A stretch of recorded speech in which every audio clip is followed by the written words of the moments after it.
Just okay. This cannot be helped. Okay, beta. So today we are going to start the third chapter of NCERT, which is current electricity. Finally, the agony of first two chapters is over after 50 plus classes. लेकिन अब chapter बेटा छोटे होंगे, अब इतने ज्यादा heavy chapters नहीं है, तो जो मुश्किल वाले चैप्टर थे वो इनिशियल चैप्टर थे. Now please try to understand. इससे पहले वाले चैप्टर्स में जो हमने पढ़ा, it was study of charges at rest. Charges हमेशा जो होते थे वो रेस्ट पे होते थे. कैपेसिटर पे भी जब चार्ज करते थे उस पे भी चार्ज रेस्ट पे था. उससे पहले हमने इलेक्ट्रिक फील्ड्स फाइंड किए, शेल का और शीट्स का, डाइपोल, कुछ भी कैलकुलेट किया, तो उसमें जो आपके चार्जेस थे they were not moving, they were at rest. But ये जो चैप्टर है इसमें हमने क्या पढ़ना है, चार्जेस इन मोशन. जो करंट है बेटा, करंट का मतलब ही मोशन होता है. हमें कई बार कुछ वर्ड जो होते हैं वो फेमस हो जाता है. करंट मतलब हमें लगता है कि करंट जो तारों में चल रहा है, but otherwise current is a general word. Something is moving, we call it a current. For example, जब रिवर है, सपोज एक river north to south flow कर रही है, तो हम बोलेंगे कि current is from north to south, वो वाटर करंट है. सिमिलरली अगर ईस्ट से एयर ब्लो कर रही है तो हम बोलेंगे ईस्ट से जो वेस्ट की तरफ है वो एयर करंट है. करंट का मतलब बेसिकली क्या होता है, समथिंग इन मोशन. तो यहाँ पर लेकिन हम जो करंट की बात कर रहे हैं that is your electric current, means charges in motion. जब चार्जेस मूव करेंगे सिस्टमेटिकली, उसको हम क्या बोलते हैं, करंट बोलते हैं, राइट. ये बेसिक आइडिया है. लेकिन हमने इसको एज आई टोल्ड यू कि साइंस में और जनरल आइडिया में डिफरेंस होता है. तो हमने जो पढ़ना है वो अच्छे तरीके से उसको फॉर्मली पढ़ना है कि बेसिकली करंट क्या होता है, एंड उसको टेक्निकल शेप देनी है, मैथमेटिकल फॉर्मूले देने हैं, राइट. तो what is current electricity? It is the study of charges in motion. Right? This is the branch of physics which deals with the study of charges in motion. जब charge move कर रहे होते हैं तो वो current electricity के under आते हैं. तो सबसे पहले हम करंट डिफाइन करते हैं. बेटा इसकी आपको फिजिकली पिक्चर आपके दिमाग में आनी चाहिए, तभी ये चैप्टर आपको अच्छे से समझ आएगा. Most of the physics is like that. What is current? Current is systematic flow of charge. जब चार्ज सिस्टमेटिकली एक तरफ फ्लो करता है उसको हम बोलते हैं कि करंट फ्लो कर रहा है. एंड मैथमेटिकली इसको अगर हम बोले, mathematically current is equal to, current is rate of flow of charge with respect to time.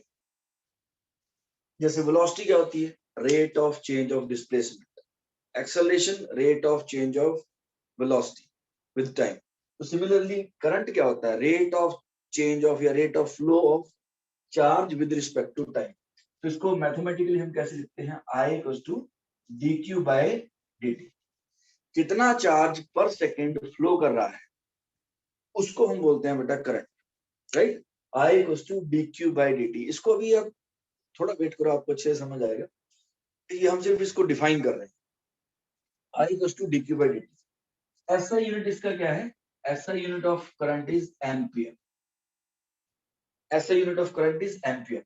तो 1 एम्पियर कितना हो जाएगा, 1 ampere equal to 1 coulomb upon 1 second. अगर 1 कूलम चार्ज 1 सेकंड में कहीं से फ्लो कर रहा है तो हम बोलते हैं कि करंट कितना है, 1 एम्पियर है. अगर 1 कूलम चार्ज 1 सेकंड में फ्लो कर रहा है कहीं से, जैसे स्पीड को डिफाइन करो, अगर स्पीड 60 किलोमीटर पर आवर है, उसका मतलब क्या है, 1 घंटे में 60 किलोमीटर अगर कोई गाड़ी ट्रेवल करती है तो उसकी स्पीड हम बोल देते हैं 60 किलोमीटर पर आवर है. तो 1 एम्पियर क्या हो जाएगा बेटा, 1 कूलम अपॉन 1 सेकंड. तो अगर किसी जगह से 1 कूलम 1 सेकंड में फ्लो कर रहा है तो हम बोलते हैं करंट कितना है, 1 एम्पियर. वैसे ये फॉर्मल डेफिनेशन नहीं है, ये अगले चैप्टर में करंट को डिफाइन करने में काफी टाइम लगा था. तो रादर करंट के मतलब करंट पहले आ गया था, लेकिन उसको माइक्रोस्कोपिकली डिफाइन करने में it took us lot of years. उस बहुत सालों के बाद हम उसको फॉर्मली और माइक्रोस्कोपिकली डिफाइन कर पाए थे। So it will take time. So 1 ampere is 1 coulomb upon 1 second and current is scalar quantity. ये एक ऐसी चीज है जो वेक्टर की डेफिनेशन को मॉडिफाई करती है। अगर आपको थोड़ा सा याद हो, लास्ट ईयर हमने पढ़ा था स्केलर क्या होते हैं sir, which have just magnitude. Vectors क्या होते हैं, which have magnitude as well as direction. अब करंट की डायरेक्शन होती है पॉजिटिव टू नेगेटिव, लेकिन उसके बाद भी ये वेक्टर क्वांटिटी नहीं है, बिकॉज ये ऐसा फिजिकल क्वांटिटी है जो डायरेक्शन होने के बाद भी वेक्टर नहीं है। तो इसका मतलब क्या हो गया, वो डेफिनेशन जो है वो 11th में आपको बताते हैं वो इनकम्प्लीट है। वेक्टर की डेफिनेशन होती है एक ऐसी फिजिकल क्वांटिटी जिसका मैग्नीट्यूड भी है, डायरेक्शन भी है, और उसके साथ साथ वो वेक्टर लॉ भी फॉलो करता है। करंट की डायरेक्शन तो है, लेकिन ये वेक्टर्स लॉ फॉलो नहीं करता। तो वेक्टर्स लॉ जब फॉलो नहीं करता तो इसको वेक्टर नहीं मान सकते। ये स्केलर क्वांटिटी है। हम आगे पढ़ेंगे उसको और भी अच्छे से। ये बेसिक इंट्रोडक्शन है। करंट का मतलब क्या है सर, जब चार्ज फ्लो कर रहा होता है सिस्टमेटिकली एक डायरेक्शन में, तो हम बोलते हैं करंट फ्लो कर रहा है। और मैथमेटिकल इसका फॉर्मूला क्या है, I equals to dq by dt, यानी कि rate of flow of charge with respect to time. And SI unit इसका क्या है बेटा, ampere, and 1 ampere is 1 coulomb upon 1 second, right. ये नोट कर लो बेटा प्लीज। इसको आगे अच्छे से करेंगे धीरे धीरे बेटा, आपको थोड़ा और क्लियर होगा। First you can note this down. Note हो गया बेटा? यस सर, हो गया। ओके भवनीत, प्रभजीत बेटा नोट हो गया? यस गजन, तीरथ, इशिता। ओके, आप स्क्रीनशॉट ले सकते हो वैसे, right? 1 minute sir. Okay, I think मैंने थोड़ा आज डिवाइस चेंज किया है, क्योंकि पुराने डिवाइस में वो ग्लेयर बहुत ज्यादा आता था, तो समहाउ आज वो नहीं आएगा मेरे ख्याल। अब बेटर है I think. Yes yes sir, आगे से बेटर है। उसमें तो पढ़ा नहीं जाता, मुझे बहुत टाइम लगे देखो, इसलिए जल्दी जाग जाना चाहिए। मैंने आज वैसे ही आई थॉट कि मैं थोड़ा एक्सपेरिमेंट कर, कोई बात नहीं, मैं लेक्चर दोबारा रिकॉर्ड करूंगा बेटा सारे, डोंट वरी, आपको अच्छे से मिलेगा सब कुछ। It will take time. अब मैं यानी कि डिवाइस मैटर कर रहा है। चलो बेटा कर दो रेस। Okay, let us move ahead.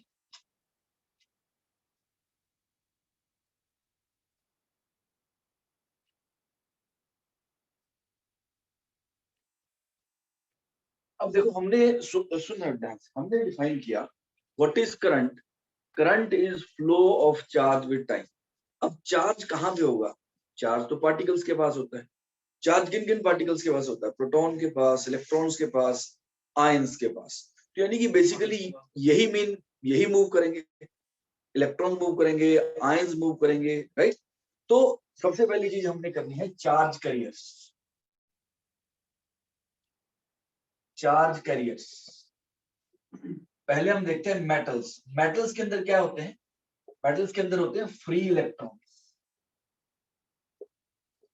Free electron जो होते हैं मेटल्स के अंदर, जो आपके फ्री इलेक्ट्रॉन्स हैं, they are the charge carriers. यानी कि मेटल्स के अंदर फ्री इलेक्ट्रॉन्स मूव करेंगे। सर फ्री इलेक्ट्रॉन कौन से होते हैं? जो वैलेंस इलेक्ट्रॉन होते हैं, राइट। जैसे सोडियम के पास एक वैलेंस इलेक्ट्रॉन है पर एटम, मैग्नीशियम के पास 2 इलेक्ट्रॉन्स हैं पर एटम, और एल्यूमिनियम के पास 3 इलेक्ट्रॉन्स हैं पर एटम, राइट। तो मेटल्स के पास जो चार्ज कैरियर्स हैं वो फ्री इलेक्ट्रॉन्स हैं। उसके बाद हम देखते हैं liquids and gases. Liquids and gases में फ्री चार्ज कैरियर्स क्या होते हैं? इनके अंदर होते हैं बेटा आयंस, राइट। जैसे अगर आप वाटर लो, वाटर जो है, जो डिस्टिल्ड वाटर है, it is bad conductor of electricity. Distilled water में कोई आयंस नहीं होते। लेकिन मान लो, और ये एक एक्सपेरिमेंट भी है, आप चेक करके देख सकते हो, अगर प्योर वाटर हो बेटा, उसके थ्रू करंट फ्लो नहीं करता। क्योंकि करंट बेसिकली क्या है? करंट कोई current is a physical quantity, right? It has a physicality to it, मतलब इसमें पार्टिकल मूव करते हैं, तो पार्टिकल होने तो चाहिए। वाटर के अंदर जो डिस्टिल्ड वाटर है उसमें कोई फ्री चार्ज कैरियर ही नहीं है, लेकिन अगर उसमें आप सोडियम क्लोराइड डाल, ये बहुत बार आपको शायद 9th-10th में भी बताते हैं, तो सोडियम क्लोराइड डालने से क्या होता है, सोडियम और क्लोरीन डिसोसिएट हो जाते हैं। ये भी आपने पढ़ा है इलेक्ट्रोस्टैटिक्स में, क्योंकि फोर्स वीक हो जाती है डाइलेक्ट्रिक कांस्टेंट की वजह से। तो अब वाटर के अंदर क्या आयन आ गए, sodium plus and chlorine minus, right? तो अब वाटर के अंदर भी इलेक्ट्रिसिटी फ्लो कर सकती है, यानी कि आयंस फ्लो करेंगे। तो लिक्विड्स एंड गैसेस में आयंस होते हैं। थर्ड है सेमीकंडक्टर्स। ये पूरा चैप्टर है बेटा आपके पास सिलेबस में। सेमीकंडक्टर्स के अंदर क्या होता है, होल्स एंड इलेक्ट्रॉन्स, राइट? ये पूरा चैप्टर है, होल्स क्या होते हैं, इलेक्ट्रॉन्स क्या होते हैं, ये पूरा का पूरा आपको बहुत अच्छे से एक्सप्लेन किया जाएगा, क्योंकि ये पूरा चैप्टर है। It carries 9 marks in your board exam and it also appears in the competitive exams. 2 से 3 क्वेश्चन आते हैं। तो सेमीकंडक्टर के अंदर चार्ज कैरियर्स क्या होते हैं, holes and electrons. Liquids and gases में आयंस और मेटल्स में फ्री इलेक्ट्रॉन्स, राइट? इसको नोट कर लो प्लीज। प्रथम बेटा क्लियर है?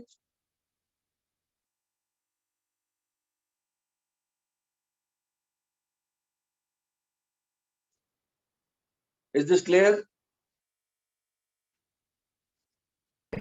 Yes, sir. Okay, good good. Okay बेटा, कर दो रेस। ये तो सिंपल सी चीजें आपको पता भी होंगी।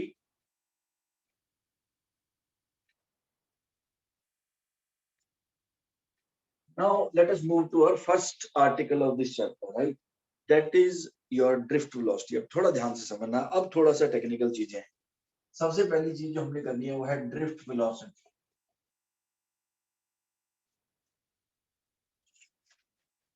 समझना ध्यान से, ठीक है बेटा?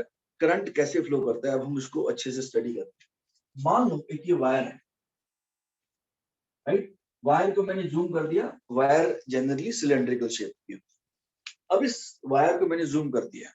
अब इस वायर में बेटा क्या होता है, इसके अंदर एटम्स हैं। ये मेटल की वायर है, राइट? अब मेटल की वायर हमने बनाई। अब मेटल के हर एटम के पास फ्री इलेक्ट्रॉन्स होते हैं। मान लो एल्यूमिनियम की है ये वायर, तो एल्यूमिनियम के पास क्या होता है बेटा, 3 इलेक्ट्रॉन्स पर एटम फ्री होते हैं। तो वो 3 इलेक्ट्रॉन्स जो है वो मूव करते रहते हैं बॉडी के अंदर, राइट? यानी कि अगर मैं एटम्स बनाता हूँ, सपोज ये एल्यूमिनियम, एल्यूमिनियम मैं लिख देता हूँ, एल्यूमिनियम एल्यूमिनियम, तो हर एल्यूमिनियम एटम ने क्या किया है, हर एल्यूमिनियम एटम ने 3 इलेक्ट्रॉन्स फ्री कर दिए हैं। तो इसके 3 इलेक्ट्रॉन वो कहीं भी जा सकते हैं, यहां भी आ सकते हैं।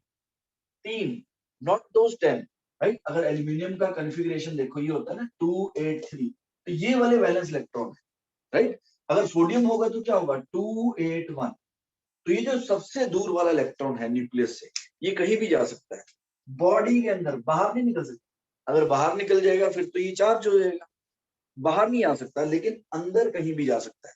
तो ये जो वैलेंस इलेक्ट्रॉन है, they can move from this point to this point, this point to this point, and they are moving actually. And move क्यों कर रहे हैं, क्योंकि इन सबके पास एनर्जी है। वो एनर्जी किसने दी, this is lot of energy available to us at room temperature.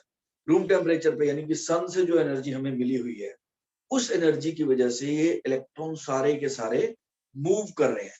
लेकिन इनका मोशन जो है वो क्या है, हैफहैजर्ड है। हैफहैजर्ड मतलब रैंडम है, left right up down front back, हर डायरेक्शन में इलेक्ट्रॉन जो है वो मूव करते हैं। मैं आपको एक बार एक्सप्लेन करता हूँ। जैसे अगर मैं इसको ड्रॉ करूं, अब मैं ये एटम नहीं दिखा रहा, इलेक्ट्रॉन दिखा रहा। हर वक्त इलेक्ट्रॉन जो है, कौन से वाले इलेक्ट्रॉन, ये भी याद रखना है, बहुत इंपॉर्टेंट है। सारे इलेक्ट्रॉन मूव नहीं करते बेटा, सिर्फ बैलेंस जो सबसे दूर वाला इलेक्ट्रॉन होता है, तो ये इलेक्ट्रॉन जो है वो मूव कर रहे हैं, राइट? और इनका जो मोशन है वो कैसा है, रैंडम मोशन। यानी रैंडम मोशन का मतलब क्या है, ध्यान से समझना। अगर मैं एक ये लाइन ड्रॉ करता हूं, जितने इलेक्ट्रॉन लेफ्ट जा रहे हैं उतने ही इलेक्ट्रॉन राइट जा रहे हैं। हर इंस्टेंट पे जितने इलेक्ट्रॉन लेफ्ट की तरफ जा रहे हैं फ्री वाले, उतने ही इलेक्ट्रॉन राइट जा रहे हैं। सर आप कैसे कह सकते हो एग्जैक्ट उतने ही जा रहे हैं? बेटा अगर एक इलेक्ट्रॉन भी एक्स्ट्रा जा रहा हो, मान लेते हैं अगर एक इलेक्ट्रॉन भी लेफ्ट या राइट जा रहा हो ज्यादा ज्यादा,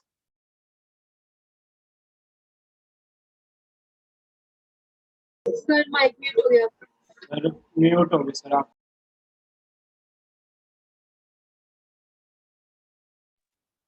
please excuse me, there was a call. Okay, so इधर 11 इलेक्ट्रॉन जा रहे हैं, मान लो इधर 10 जा रहे हैं, तो इधर एक एक्स्ट्रा इलेक्ट्रॉन जा रहा है, तो इसका मतलब इधर नेगेटिव चार्ज आना शुरू हो जाएगा और इधर पॉजिटिव चार्ज आना शुरू हो जाएगा।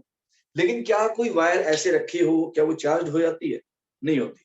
तो इसीलिए हम बोल सकते हैं जितने लेफ्ट इलेक्ट्रॉन जा रहे हैं, जितने इलेक्ट्रॉन लेफ्ट की तरफ जा रहे हैं उतने ही एग्जैक्टली इलेक्ट्रॉन राइट की तरफ जा रहे हैं, यानी कि there is no systematic flow of electrons.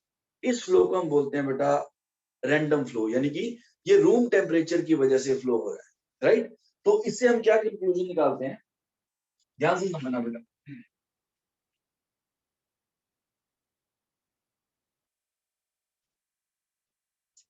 इससे हमारा कंक्लूजन निकलता है average thermal velocity of the electrons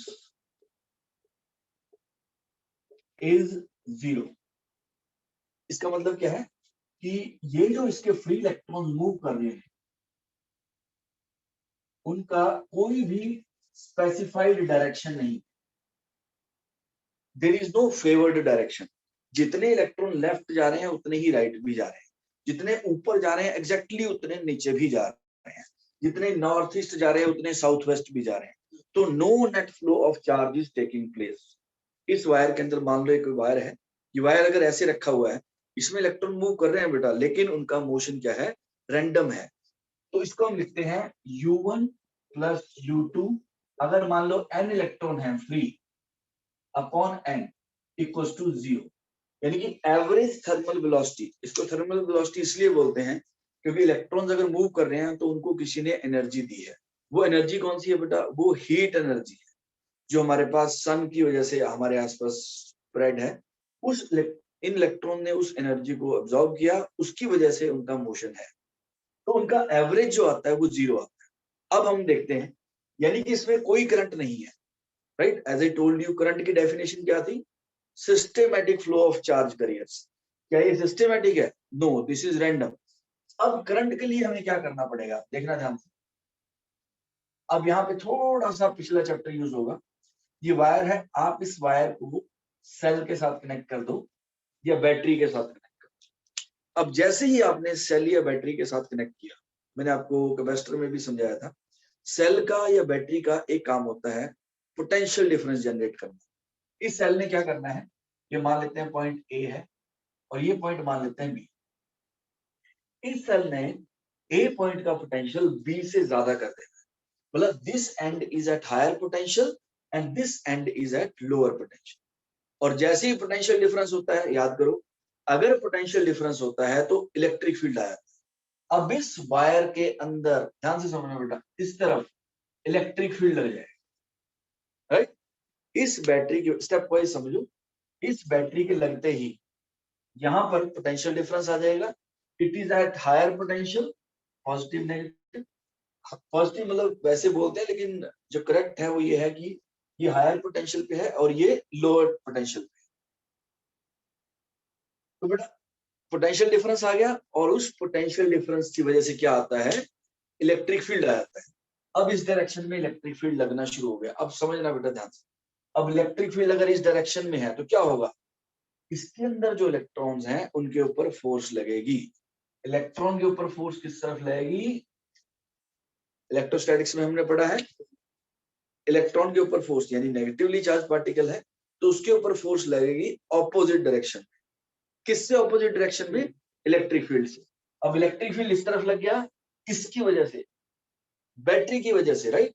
अब इलेक्ट्रिक फील्ड इस तरफ लगा है तो जो फ्री इलेक्ट्रॉन्स हैं उनके ऊपर अब फोर्स लगनी शुरू हो जाएगी। अब सुनना ध्यान से, वो फोर्स कितनी होगी, यहां से शुरू कर लेते हैं। Force equals to Q into E, right. Electrostatics में हमने फॉर्मूला पढ़ा था, अगर इलेक्ट्रिक फील्ड में एक चार्ज पार्टिकल होता है उस पर कितनी फोर्स लगती है, F equals to Q into E. So Q कितना हो गया, चार्ज ऑफ इलेक्ट्रॉन, मेटल की बात कर रहे हैं। E इंटू ई, इतनी फोर्स इलेक्ट्रॉन के ऊपर एक्ट करेगी। अब इस फोर्स की वजह से इलेक्ट्रॉन जो है वो एक्सेलरेट करेगा, E बाय m, राइट। अब सुनो बेटा ध्यान से, पहले इलेक्ट्रॉन मूव कर रहे थे ऐसे, इनके ऊपर कोई फोर्स नहीं है, राइट।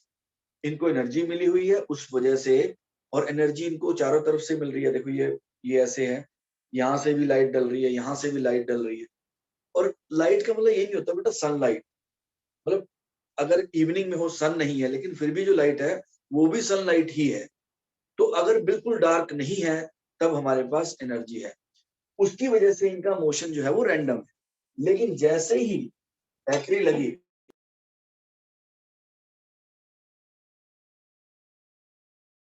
सर म्यूट हो गए।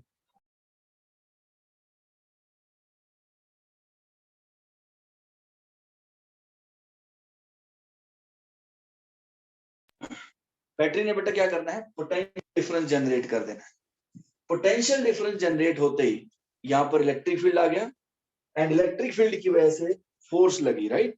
E इंटू ई, ये भी हमने पिछले टॉपिक में पढ़ा। अब इस फोर्स की वजह से एक्सेलरेशन आ गई। अब तो सुनना ध्यान से, यानी कि इलेक्ट्रॉन एक्सेलरेट करेगा, यानी उसकी वेलोसिटी जो है वो चेंज होगी। अब लेट अस सी, अब यहाँ पे एक नई टर्म हम इंट्रोड्यूस करेंगे, टाउ। अब होता क्या बेटा, इलेक्ट्रॉन एक्सेलरेट तो करेगा, लेकिन क्या इलेक्ट्रॉन बहुत देर तक एक्सेलरेट करेगा? The answer is no, because electron जैसे ही एक्सेलरेट करेगा, स्पीड बढ़ाएगा। As I told you, electron अकेले तो नहीं है ना, उसके आसपास और भी इलेक्ट्रॉन्स हैं और एटम्स भी हैं। तो इलेक्ट्रॉन जैसे ही एक्सेलरेट करेगा, थोड़ी देर ही कर पाएगा, उसके बाद एकदम से वो एटम को हिट करेगा, राइट। सपोज आप इसको थोड़ा सा उससे अंडरस्टैंड कर सकते हो। अगर सपोज आप ट्रैफिक में हो, आपके पास गाड़ी है, सपोज आपकी गाड़ी अच्छी भी है, तो अगर जगह ही नहीं है तो आप बहुत ज्यादा स्पीड गेन नहीं कर सकते, राइट। आपने रेस दिया, लेकिन आपको ब्रेक अप्लाई करने पड़ेंगे। तो इलेक्ट्रॉन के पास एक्सेलरेशन तो आई, लेकिन इलेक्ट्रॉन की वेलोसिटी बहुत ज्यादा नहीं बढ़ेगी, क्योंकि इलेक्ट्रॉन जैसे ही चलेगा उसके आगे एटम होगा और इलेक्ट्रॉन एटम को हिट कर जाएगा। तो ये जो टाउ है, ये क्या होता है, इसको हम बोलते हैं relaxation time. Tau is called relaxation time, यानी कि time between two successive collisions.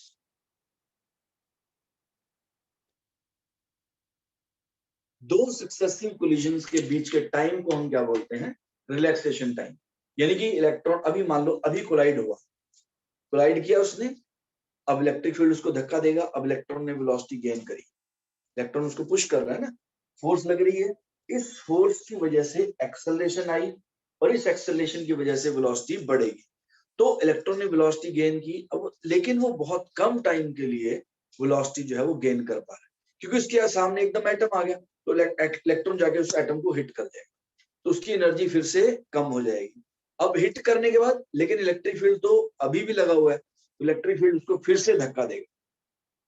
तो दो जो लगातार कोलिजन हो रहे हैं, उसके बीच का जो टाइम है, उसको हम बोलते हैं relaxation time. Is this clear?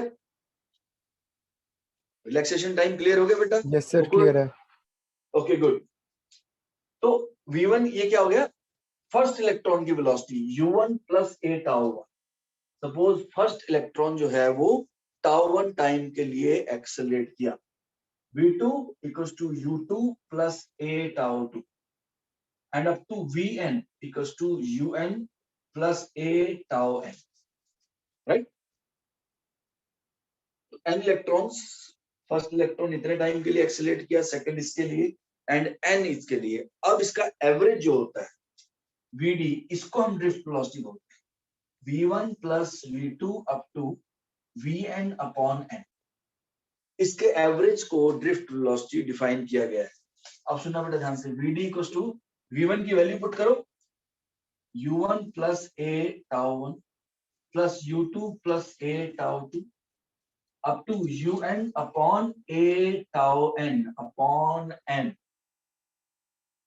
अब अगर आप थोड़ा सा देखो, इसको अगर मैं अलग अलग करता हूं, सपोज मैं यहाँ पे थोड़ा सा स्पेस ले लेता हूं। नाउ इफ यू रीअरेंज, आप इसको रीअरेंज करो, क्या बन जाएगा, u1 plus u2 up to un upon n plus a into tau 1 plus tau 2 up to tau n upon n। ये बेटा जीरो है, हमने पहले ही ये एस्टेब्लिश किया हुआ है। एवरेज थर्मल वेलोसिटी जीरो होती है, right, because there is no transportation of charge. तो ये तो जीरो हो गया, तो वीडी की वैल्यू कितनी आ गई, a इंटू टाउ। टाउ बेटा हो गया, इसको हम बोलते हैं average relaxation time. Tau is average relaxation time. देखो बेटा n टाइम्स का हमने एवरेज निकाल दिया ना, जैसे क्लास का वेट का एवरेज, हाइट का एवरेज, तो इसको हम बोल देते हैं टाउ। अब लेट अस सी, सो वीडी की वैल्यू कितनी आ गई, a की वैल्यू सब्स्टिट्यूट कर दूं, e by m into tau. ये इलेक्ट्रॉन्स की ड्रिफ्ट वेलोसिटी है। इसको ड्रिफ्ट वेलोसिटी क्यों बोलते हैं, अब सुनना ध्यान से, बिकॉज इलेक्ट्रॉन का मोशन बहुत स्लो होता है। ध्यान से समझना, अगर आप थोड़ा सा इमेजिन करना पड़ेगा आपको, क्योंकि देखो ना ये तारों के अंदर हो रहा है, तो तारों के अंदर जो आपके घर में पतली पतली वायर्स होती हैं, हम उसके अंदर क्या हो रहा है उसको स्टडी करने की कोशिश कर रहे हैं, obviously which is not visible to us. मैं आपको इसका थोड़ा सा कंपेयर करके भी दिखाऊंगा। ये इलेक्ट्रॉन जैसे ही बैटरी लगती है, इलेक्ट्रॉन इस तरफ चलना शुरू कर देते हैं, राइट। अगर आप इसको थोड़ा सा देखो, ये एक्सप्रेशन देखो, A equals to E by M। M of electron जो होता है बहुत ही थोड़ा होता है, 9 इंटू 10 टू द पावर -31। तो कोई सोचेगा सर एक्सेलरेशन तो बहुत ज्यादा है, तो इलेक्ट्रॉन बहुत फास्ट चलते होंगे, लेकिन ऐसा नहीं, क्योंकि जगह ही नहीं है बेटा, एटम्स रखे हुए हैं और इलेक्ट्रॉन्स चल रहे हैं। इसको आप उससे कंपेयर करो, जैसे अगर मैंने एक बार पहले भी आपको ये एग्जांपल दिया था कि जब पानी फ्लो कर रहा है मान लो रिवर से, और बीच में स्टोन्स है, तो पानी बहुत हाई वेलोसिटी कभी अटेन नहीं कर पाएगा, क्योंकि वो पानी जैसे ही एक्सेलरेट करेगा, मान लो स्लोप से पानी नीचे आ रहा है, तो बीच में स्टोन्स हैं, तो पानी क्या करेगा, स्टोन को हिट करेगा।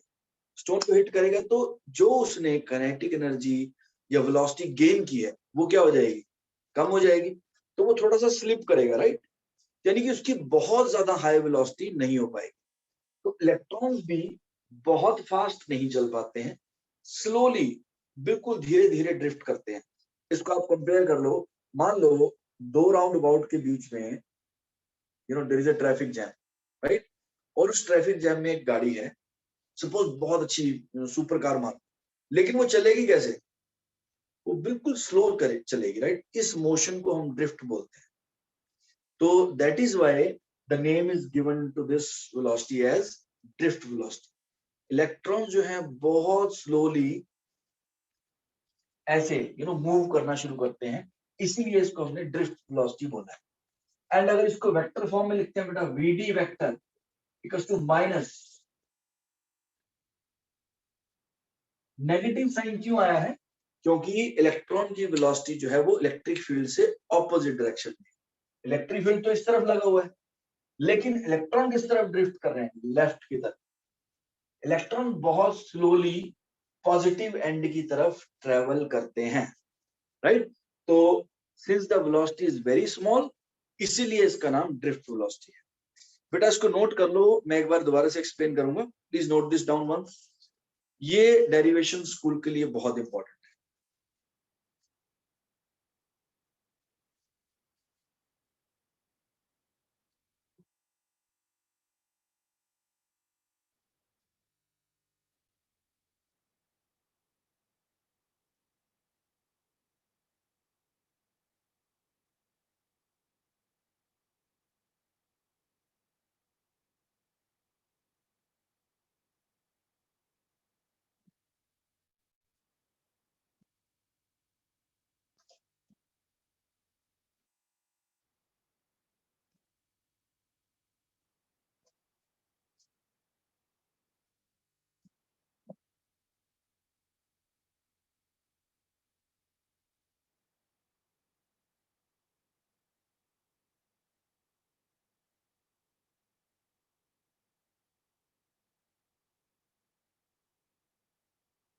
बेटा क्लियर हुआ जो मैंने बताया है आपको?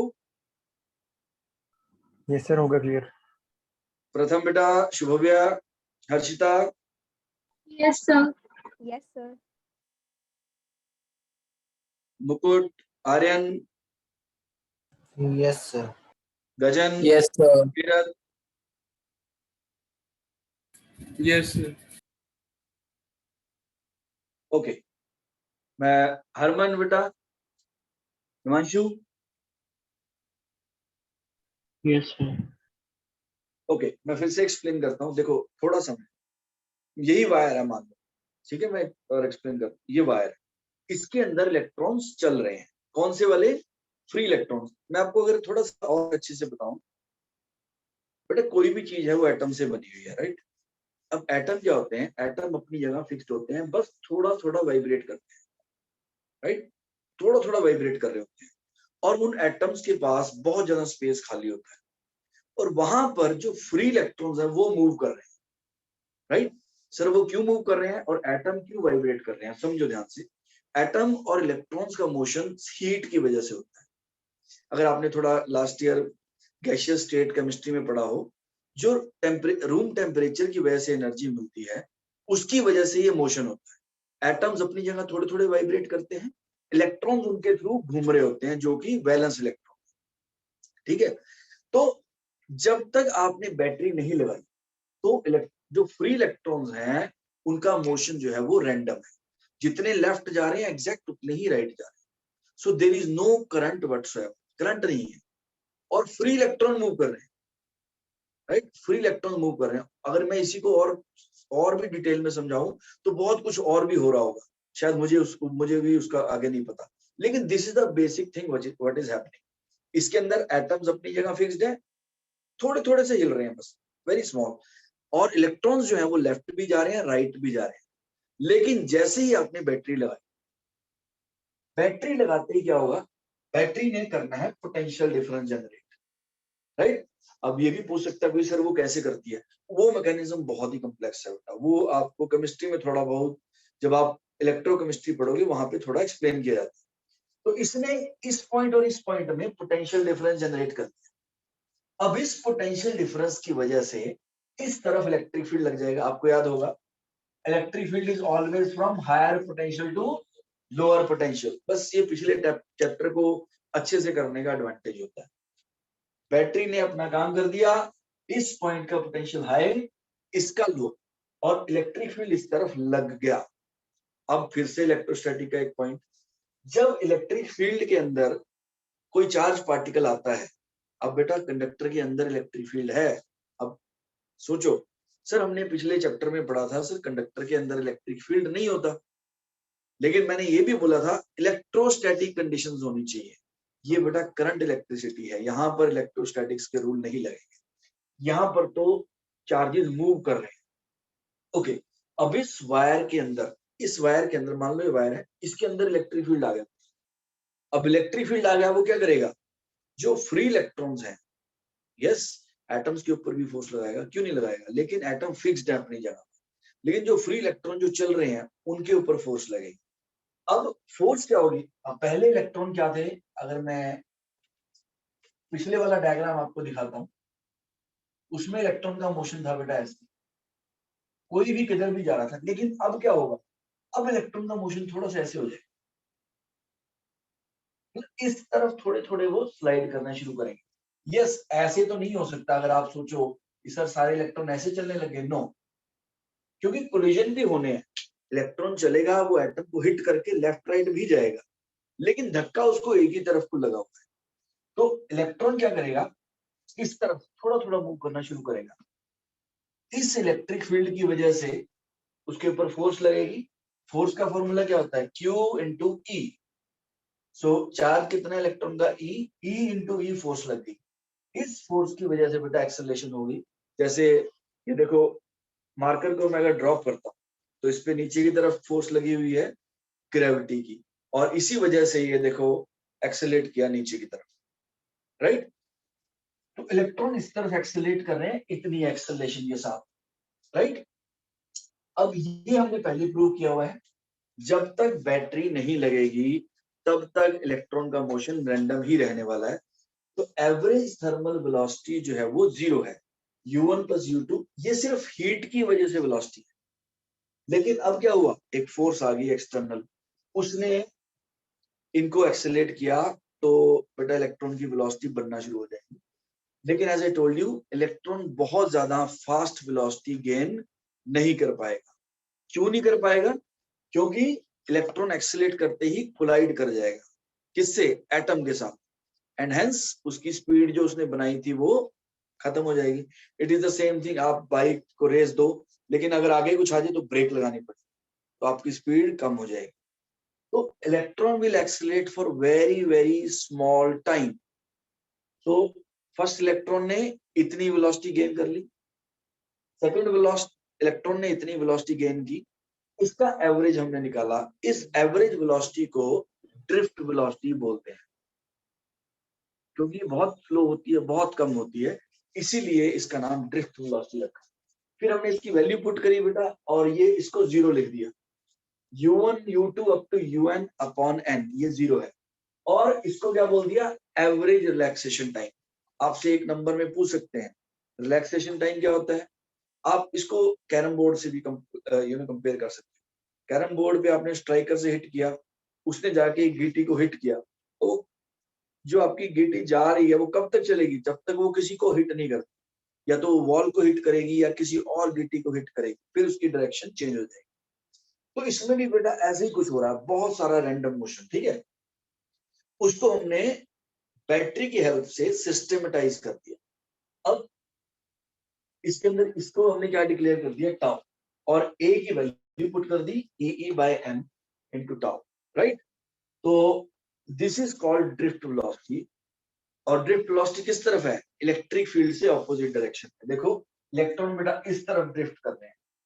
अब इसमें से अब आपको समझना, जो एक इंपॉर्टेंट चीज समझनी है, बैटरी आपको कुछ देती नहीं है, राइट। बैटरी में से कुछ निकलने वाला नहीं है। जैसे पानी की मोटर होती है बेटा, पानी की मोटर क्या करती है? एक जगह से पानी को दूसरी जगह भेजती है। तो ऐसे ही ये जो बैटरी है, ये भी क्या कर रही है? जो इलेक्ट्रॉन पहले से ही प्रेजेंट है उनको चला रही है। यानी कि इलेक्ट्रॉन जब यहां से ऐसे चलना शुरू करें, राइट, बैटरी कुछ इलेक्ट्रॉन प्रोवाइड नहीं करेगी। बैटरी जो इलेक्ट्रॉन पहले से ही तारों के अंदर मौजूद है, वायर्स के अंदर इलेक्ट्रॉन्स हैं, फैन के अंदर इलेक्ट्रॉन है, एसी के अंदर इलेक्ट्रॉन है, उन सबको बैटरी ने सिर्फ धक्का देना है, चलाना है, और कुछ नहीं करना। यानी कि बैटरी के अंदर से कुछ निकल के नहीं आएगा, राइट। तो ये ऐसे ऐसे सर्किट कंप्लीट हो गया और ये इलेक्ट्रॉन ऐसे मूव करने शुरू कर जाए, राइट। सो जो हमने मेन चीज निकाली कि electron will drift towards the positive terminal of the battery and there motion will be very slow. बेटा कोई पॉइंट नहीं क्लियर हुआ था आप पूछ सकते। बेटा क्लियर है? Shubhavya, Pratham, anyone has any doubt? Phagunya? No sir. Clear है सर। रजत बेटा? क्लियर है sir. Okay, I will arrange this, right. Note कर लिया बेटा? Yes sir. नोट हो गया? हो गया सर। Yes, sir. सर एक चीज भी पूछनी है सर। अब हम इसको थोड़ा, इसके इंपॉर्टेंट पॉइंट्स लिखते सर एक चीज पूछनी है सर। हैं। बेटा पूछो। सर जैसे आप कह रहे हो कि सर बैटरी कुछ नहीं करती, सर वैसे ही हमारे घर पे बिजली आती है, तो वो कैसे होती है? हाँ, हमारे घर पे जो बिजली आती है बेटा, सर वो कैसे आती है? ओके देखो बेटा, वह तो इतनी जल्दी ये चीज समझ जाएंगे, पर आपको बेसिक चीज समझाता हूँ। आप घर वाली बिजली तो बहुत टाइम लगेगा समझने में, पर बेसिक चीज ये समझो। ये एक वायर है, इस वायर में इलेक्ट्रॉन मूव कर रहे हैं, लेकिन उनका मोशन रैंडम है, कोई करंट फ्लो नहीं कर रहा। लेकिन जैसे ही आपने एक सेल कनेक्ट किया, मान लो, या बैटरी कनेक्ट, सेल ने इसके अंदर इलेक्ट्रिक फील्ड लगा दी। इलेक्ट्रिक फील्ड किधर से लगता है बेटा? पॉजिटिव टू नेगेटिव की तरफ। अब इलेक्ट्रॉन इस तरफ चलना शुरू कर देंगे ऐसे, मतलब उनका मोशन प्रेडोमिनेटली लेफ्ट की तरफ हो जाएगा, और ये सारी जगह चलेंगे। जो काम इलेक्ट्रिकल जो आपकी बिजली पानी वाली मोटर करती है वही काम बैटरी करती है। पानी वाली मोटर पानी बनाती नहीं है, वो पानी को धक्का दे रही है।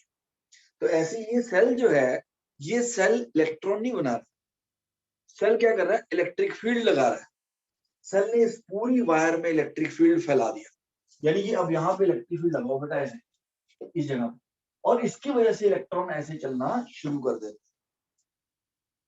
राइट। ये किया है सेल ने, और इसी को हम करंट बोलते हैं। क्लियर हो गया बेटा? सर फिर इस हिसाब से तो सेल कभी डिस्चार्ज ही नहीं होना चाहिए, सर खत्म क्यों हो जाता है फिर वो? बेटा अच्छा मेरी बात सुनो, मैं आपको एक काम देता हूँ, समझना ध्यान से, राइट। पहले आपको वैसे समझाता हूँ, फिर आपको टेक्निकली समझाता हूँ। आपके सामने ईंटें रखी हुई हैं, ठीक है। मैं बोलता हूँ इन ब्रिक को उठा के यहाँ रख दो ऊपर, ब्रिक को नीचे से उठाओ और टेबल पे रख दो। क्या ये आप करते रहोगे? थोड़ी देर में आप थक जाओगे ना। आपको देख के कोई कहेगा कुछ हुआ तो है नहीं आपकी बॉडी को, आप क्या हुआ? Why can't you continue this process? क्योंकि आपकी एनर्जी कम हो गई है, राइट। आपको देखने से थोड़ी लगेगा कि आपके क्या पतले हो जाओगे, आपके अंदर फिजिकल चेंजेस तो नहीं आ जाएंगे ना। तो बेटा ये जो सेल है, क्वेश्चन बहुत अच्छा है, सुनना ध्यान से। सेल के अंदर मैं क्या बोल रहा हूँ, सेल ने पोटेंशियल डिफरेंस मेंटेन करना है। सेल का काम है पोटेंशियल डिफरेंस मेंटेन करना, यानी कि ये इलेक्ट्रिक फील्ड लगाना। उसके लिए आप इसको ऐसे मानो, समझना इसको, ये भी बेटा एनालॉजी है वैसे। सेल का काम क्या है, अब सोच के देखो, मान लेते हैं ये एक वायर है। बहुत अच्छा क्वेश्चन है, आई वाज एक्सपेक्टिंग कि कोई पूछेगा। मान लो इस साइड में पॉजिटिव चार्ज इकट्ठा कर देता हूँ बहुत सारा, इस साइड मैंने पॉजिटिव चार्ज इकट्ठा कर दिया, इस साइड नेगेटिव चार्ज इकट्ठा। अब क्या होगा, अब ये पॉजिटिव नेगेटिव इस तरफ इलेक्ट्रिक फील्ड लगेगा, इसके जो इलेक्ट्रॉन्स हैं वो इस तरफ चलना शुरू कर देंगे, और थोड़ी देर में क्या होगा, ये न्यूट्रल हो जाएगा। ऐसे होगा बेटा। मान लो इधर पॉजिटिव चार्ज डेवलप कर दिया हमने और इधर नेगेटिव चार्ज, तो इलेक्ट्रॉन इधर जाके थोड़ी देर में सब न्यूट्रलाइज हो जाएगा। लेकिन अगर कोई चीज इसको रिप्लेनिश करती रहे, मतलब यहाँ पे पॉजिटिव डालती रहे और यहाँ पे नेगेटिव डालती रहे, तो ये कॉन्टिन्यूस प्रोसेस चलेगा। तो बैटरी भी यही काम करती है। बैटरी का काम यहाँ पर पॉजिटिव चार्ज डेवलप रखना और यहाँ पर नेगेटिव चार्ज। वो कौन करेगा, वो इसके अंदर केमिकल रिएक्शन हो रही है, वो केमिकल रिएक्शन ये काम करेगी।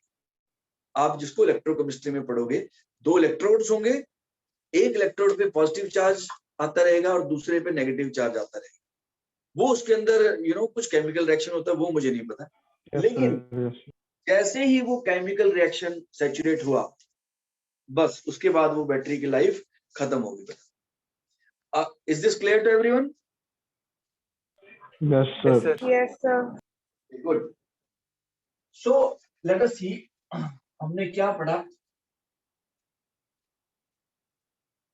अब इसमें दो तीन चीजें हैं जो इंपॉर्टेंट है, वो याद रखनी है। सबसे पहले electrons drift towards the positive terminal of the battery with a very small velocity, called drift velocity. इसको हम बोलते हैं बेटा ड्रिफ्ट वेलोसिटी, ठीक है। Second, drift velocity is small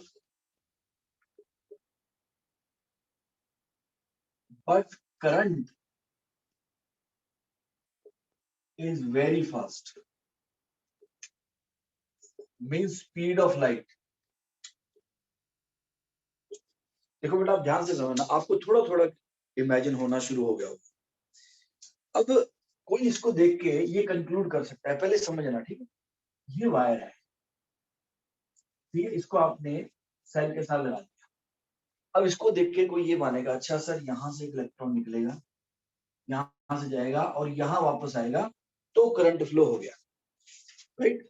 तो अगर ऐसा होता बेटा, फिर तो यहाँ से यहाँ तक इलेक्ट्रॉन को आने में तो सदियां लगने वाली। It will take so much time because electron की वेलोसिटी बहुत ही कम होती है। तो इसका मतलब तो ये है कि अगर आप कोई सपोज शाम को 8 बजे क्लास है तो आपको दोपहर को बल्ब ऑन करना पड़ेगा कि 8 बजे तक करंट पहुंच जाएगा वहां तक। अगर ऐसा होता कि इलेक्ट्रॉन यहां से निकल के यहां पहुंचेगा, राइट, अगर ऐसा होता तो बेटा उसके लिए तुम as I am telling you दोपहर को आप स्विच ऑन करते और शाम को लाइट ऑन होती। लेकिन क्या ऐसा होता है? It happens very fast. अगर मैं आपको समझाता हूँ, अगर यहाँ पर जस्ट ए सेकंड बेटा, अगर यहाँ पर हम प्लग लगा दें और बल्ब जाके अमेरिका में लगा दें, मान लो मेरे पास कोई वायर है बहुत लंबी अमेरिका भी मैं पास बोल रहा हूँ, मून पे, इमेजिन जहां तक आप कर सकते हो। मान लो मैंने एक तार खींच दी, मून पे बल्ब लगा दिया, यहां से मैं जैसे ही ऑन करूंगा एकदम से बल्ब ऑन हो जाएगा। हम उसको नोटिस नहीं कर सकते, ये नहीं कि अच्छा ऑन हुआ चलो देखते हैं कि मून पे लाइट पहुंची है नहीं, क्योंकि लाइट, ये जो करंट है बेटा, करंट बहुत फास्ट एस्टेब्लिश होता है। अब सोचने वाली बात है सर ऐसा कैसे है? ऐसा इसलिए, आप थोड़ा समझो, ऐसा इसलिए है क्योंकि बैटरी से इलेक्ट्रॉन ने नहीं निकलना है, बैटरी से निकलना है इफेक्ट ने, वो है इलेक्ट्रिक फील्ड।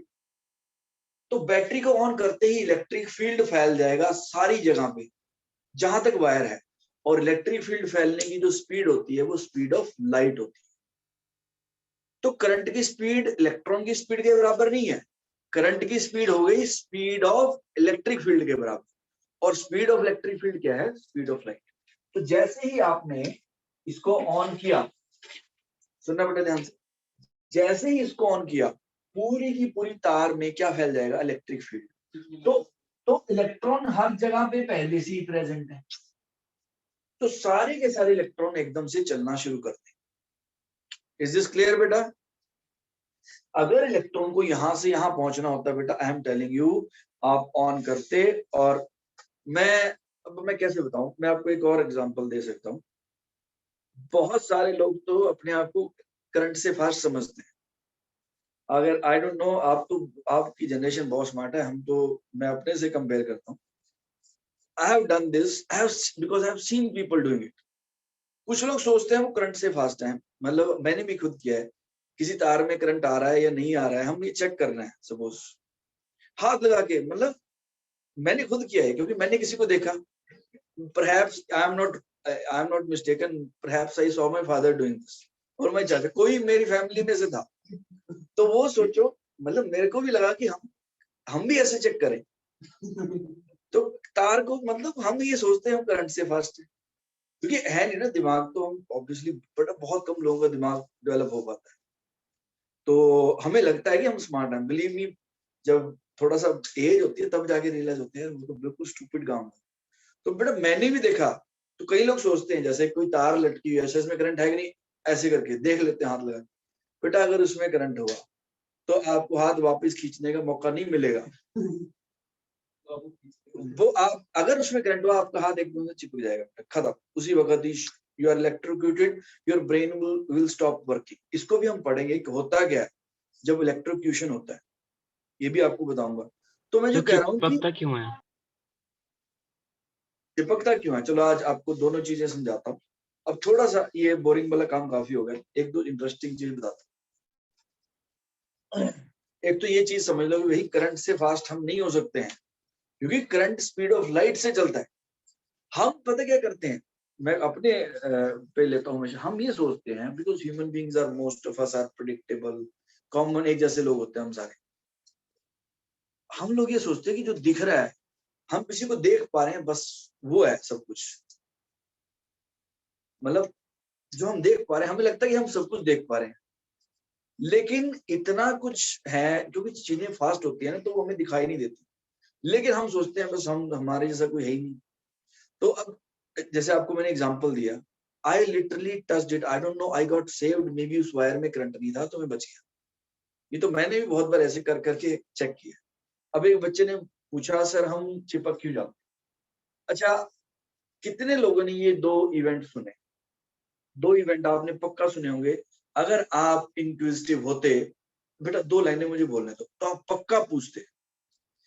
आप लोगों ने, मैंने तो बहुत सुने, जब मैं छोटा था तो when I was growing up मैं I used to ask lot of question.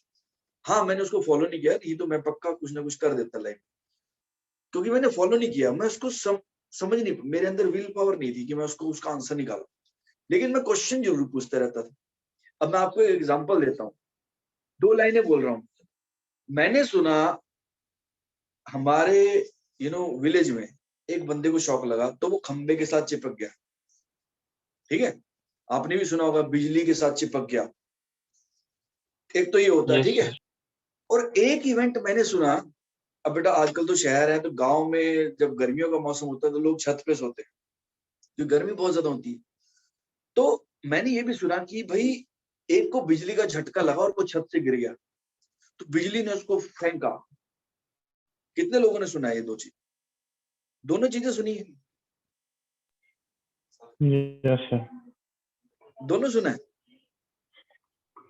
Sir नहीं दूसरा सर, नहीं पहले सुना। वाला ही सुना है सिर्फ, दूसरा चलो, नहीं सुना। दोनों ही सुना है। अगर आपने सुना है तो सुना नहीं, अपने पेरेंट्स से जरूर पूछना। ठीक है, अच्छा मूवीज का तो छोड़ ही दो बेटा, मूवीज तो एंटरटेनमेंट है। मूवीज ने तो फिजिक्स का पिछले 10 साल में जो मूवीज बनी है उसमें तो फिजिक्स का तो बहुत बुरा हाल है। अब सुनो बेटा मेरी बात ध्यान से, and you will be surprised, most of the people believe in those things, right?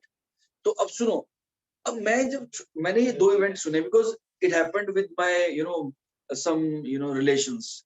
एक तो खंबे के साथ चिपक गया और एक बंदा छत से नीचे गिर गया। कहते हैं बिजली ने उसको धक्का दिया और वो नीचे गिरा। मैंने कहा ये दोनों ऑपोजिट है। चिपकना का तो मतलब अपनी तरफ पुल कर लेना बिजली का, और पुश करना मतलब फेंकना मतलब दूर। तो अब या तो वो ट्रैक करती है बिजली या फिर वो रिपेल करती है, तो ऐसे इकट्ठा कैसे हो सकता है? तो obviously I tried to ask from my parents and everyone and I got slapped, और तो कुछ नहीं हुआ। कहती क्या बकवास क्वेश्चन। मैं कहा आपने तो खुद बताया है ना मुझे ऐसा हुआ। कहते बस हो गया। अब इसका रीजन मैंने ढूंढा। इसका होता क्या बेटा, सुनना मेरी बात। Without current our body can not function. अब मेरी आईज ब्लिंक कर रही है, कोई बायो वाला और अच्छे से इसको एक्सप्लेन कर पाएगा। ये जो ब्लिंकिंग ऑफ आईज भी है, ये भी इलेक्ट्रिसिटी की वजह से है। ब्लिंकिंग ऑफ आईज, आपका ब्रेन सिग्नल दे रहा है और वो जो सिग्नल जा रहा है, सोचो मैं बोल रहा हूं today I am going to start with the new chapter current electricity. Why am I doing this, why am I able to do this? क्योंकि मेरा ब्रेन और मेरी टंग में कोऑर्डिनेशन है। मेरा ब्रेन मुझे सिग्नल दे रहा है और मेरी टंग उसको क्या कर रही है, रेसिप्रोकेट कर रही है, उसको फॉलो कर रही है। तो मेरे ब्रेन के बोलने से मतलब डिसाइड करने से और मेरी टंग के बोलने तक वो जो बीच का प्रोसेस है वो इलेक्ट्रिकल है। वो जो आपका सिग्नल जा रहा है वो इलेक्ट्रिकल इंपल्सिस की फॉर्म में जाता है, मतलब करंट की फॉर्म में जा रहा है। तो जब आपको शॉक लगता है, मान लो आपने तार को टच कर दिया, जैसे ही आप तार को टच करते हो, वो आपका जो, अब आपको तो शॉक लगा है, तो आपकी बॉडी के अंदर कुछ बाहर से ऐसा आ रहा है जो आपको आपकी बॉडी के लिए डेंजरस है। तो आपका ब्रेन कहेगा कि अपने हाथ को मुझे ऐसे, this will be your impulsive reaction. आप ऐसे करने की कोशिश करोगे। अब सुनना ध्यान से, अगर अब बेटा बायोलॉजी के मुझे नहीं आती, अगर मैंने हाथ को ऐसे पुल किया, सुनो, अगर तो पुल हो गया, किस्मत की बात आ गई। अगर तो मतलब माइक्रो सेकंड में क्या होगा मुझे नहीं पता। आप अगर तो हाथ पुल हो गया बेटा, तो क्योंकि आप बहुत जोर से पुल करोगे ना, तो आप बहुत दूर गिरोगे जाके। लेकिन सपोज उस वक्त आपका हाथ पुल नहीं कर पाया, तब उसके बाद आपका हाथ पुल नहीं होगा, क्योंकि आपका ब्रेन सिग्नल भेज रहा है, लेकिन क्योंकि हाथ में करंट फ्लो कर रहा है तो आपका सिग्नल स्क्रैम्बल्ड हो जाएगा। तो सिग्नल डिसरप्ट हो गया, जैसे मोबाइल जैमर होते हैं ना, वो सिग्नल डिसरप्ट हो गया, तो आप अपना हाथ पुल ही नहीं कर पाओ। तो हाथ पुल नहीं कर पा रहे तो आप बोलोगे वो चिपक गया। वो चिपका नहीं है, वो कोशिश कर रहा है, उसका ब्रेन सिग्नल भेज भी रहा है। सोचो आपका हाथ सुन ही नहीं रहा, नहीं, पैरालाइज हो गया, आप ये मान सकते हो कुछ भी, राइट? अब सुनो मेरी बात जो मैं कह रहा हूँ। और बेटा आपको मैं सच, जो आपकी मूवीज की आप बात कर रहे हैं, एक मूवी में मैंने भी देखा, उसमें एक बंदा खंबे के साथ उसको टच करता है, उसको शॉक लगता है। तो बहुत सारे लोग ये सोचते हैं कि उसकी डंडे से पिटाई करनी चाहिए। तो बहुत सारे लोग क्या आते हैं, स्टिक्स लेके आते हैं, wooden sticks, and they start beating the hell out of that person. अरे पिटाई नहीं करनी है उसके, वो स्टिक इसलिए होता है कि उसके हाथ से कनेक्शन दूर कर दे। बट आप अगर आप हंस रहे हो ना इस बात पे, you won't believe most of the India is like that, rather most of the world is like that. आप ये पूछ के देख लो अपने आसपास, पूछ के देख लो अपने, इफ अगर आप 100 बंदों से पूछोगे I can but my 20 years experience, 100 में से 90 लोग ये जवाब देंगे डंडे से पिटाई करनी चाहिए। आप कल से शुरू कर दो बेटा। I would love to fail in this, मैं चाहता हूँ कि मैं फेल हो जाऊं, लेकिन मुझे पता है मैंने खुद किया ये एक्सपीरियंस। कहते हैं हाँ डंडा लेके उसको कुछ लोग तो ये सोचते हैं कि उसके अंदर से बट मैंने पूछा, कुछ लोग कहते हैं सर उस डंडे से पिटाई इसलिए करनी है कि उसके अंदर से बिजली कहते उसके अंदर से बिजली निकालनी है, उसके अंदर कुछ घुस गया है। अब आप थोड़ा सा बिजली तो कंडक्टर से निकलेगी, बट आप लोग तो एजुकेट हो रहे हो ना, आप लोगों को समझ आ रही है, सोच के देखो। जिसको पता नहीं है, जिसको पता ही नहीं है वो तो ही सोचेगा। मैं आप सोचो बेटा, देखो हर बंदे के पास ये ब्रेन है, हर इंसान हर चीज को अपने तरीके से एक्सप्लेन करने की कोशिश करता है। तो वो कहते हैं कि जब शॉक लगा है तो उसके अंदर कुछ चला गया, उसको डंडे से पीटेंगे तो वो निकलेगा बाहर और वो ठीक हो जाएगा। उनको ये नहीं पता कि आपको सर्किट ब्रेक करना है, तो जहां भी उसका टच हुआ हाथ या पैर जो वायर के साथ कांटेक्ट में आया है उसको ब्रेक करना है। लकड़ी से आपको शॉक नहीं लगेगा। तो ये रीजन है बेटा, चिपकता इसलिए है क्योंकि आपका ब्रेन सिग्नल भेजता है लेकिन वो सिग्नल स्क्रैम्बल्ड हो जाता है। क्लियर हुआ बेटा? Is this clear? Yes sir. Clear है सर। ओके बेटा, चलो आज हम इतना ही करते हैं। मैंने आपको थोड़ा सा इंट्रोडक्शन दिया है आज, और एक हमने फॉर्मल डेरिवेशन की, ठीक है? तो कल हम इसको आगे डिस्कस करेंगे, राइट? आप कुछ और सोचना कल हम इसको आगे परस्यू करेंगे और इंटरेस्टिंग चीजें इसमें आएंगी। हाँ जी, यस बेटा, पूछना चाहते हो कुछ? Yes, anyone has any doubt? No. Okay, beta. See you tomorrow, 7:30. Bye bye. Take care.